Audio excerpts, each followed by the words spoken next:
Welcome to Share Talk, the only podcast where investors come first. Plenty of excitement last week, and not just with the election. The week started with i3 Energy seeing its price collapse back down on Monday, after readers of the blog and listeners to the podcast were alerted last weekend to the false statements being made about the previous week's announcements. I started challenging the misstatements on Friday, and a crescendo of abuse built up right through the weekend, only finishing on Monday morning after what I said would happen did.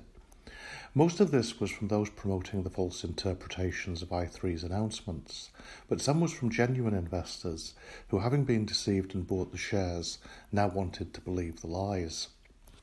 The same thing happened with Anglo-African Oil and Gas, who announced on Thursday no further repayments from SNPC, lower than expected payments under the investor sharing agreement, and yet another rig delay. This proved too much even for core investors, and the price collapsed 70% to 0.7p. As those who follow me know, I've been calling this down from the high teens, and just like with i3E last weekend, I received much abuse on the way. Some of this came from known shills, but the majority was from those who had bought too many and wanted desperately to believe. As I said midweek, I can understand how upsetting it is for those who believed the misrepresentations and bought these companies' shares, but all I do is look at the facts and report them. There's nothing personal in this, there's no agenda, and all I can say is be very careful in future who you listen to. Particularly in the case of AAOG, I think some people have racked up enormous losses, multiplied up by averaging down.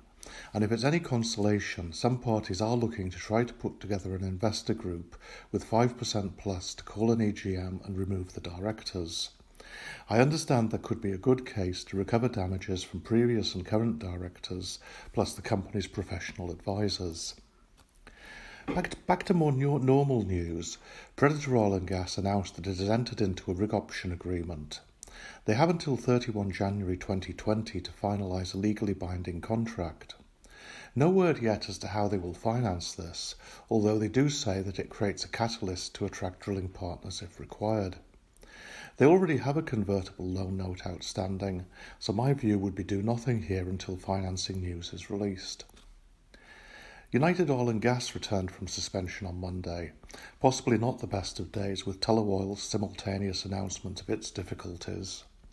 Tullow, of course, is co-venturer in AAOG's most significant asset offshore Jamaica. On the bright side, they announced the receipt of $855,000 from Hibiscus in relation to their North Sea blocks.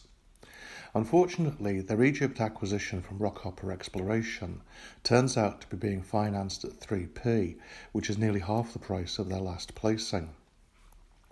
I've never been particularly keen on this company, since it's an arbitrary collection of assets and doesn't really appear to have any direction. The ones that do best in the market generally have one big project and 100% focus on it. Share prices also tend to stagnate once companies reach the production stage and dreams turn into realities. The money usually is the run-up to that point. Hurricane Energy announced a trading and operational update. All looks solid. Average production rate of 13,300 barrels of oil per day for 2019 and 20,000 barrels of oil per day forecast for 2020. Currently 33.2p, it trades under the 34p placing price of 3 years ago, even though it has achieved its targeted objectives. Think about that. Echo Atlantic Oil and Gas announced the renewal of its Guyana licence, another one where Tullow is the operator and major interest holder. But everything here comes down to the operating decisions that will be made in January. Will Tullow want or be able to continue is the question. Europa Oil and Gas announced its AGM statement. Key here is whether they can secure farm-outs for their Inish Keir licence offshore Ireland and their newly awarded licence in Morocco. At a 10 million market cap, it remains a pure gamble. Pantheon Resources announced successful bids for acreage in an Alaska lease sale. 27,840 acres might sound a lot, but the announcement is pure fluff, and PANR remains very much on the avoid list. In closing, Rockrose Energy announced the commencement of its development drilling campaign. The company is set to participate in at least 7 wells before the end of 2020. I bought a couple of tranches of RRE around 130p and received a 150p per share return of capital a few months later, so I've always liked it. Now 1735p, it appears to be temporarily stuck, but another acquisition should move it. If you'd like to know my trading ideas now, and as those who follow me know I'm rarely wrong, then subscribe to the private blog at oilnewslondon.com/Allman-Jim. Thank you for listening. Remember to visit our website for more news and other podcasts at www.share-talk.com.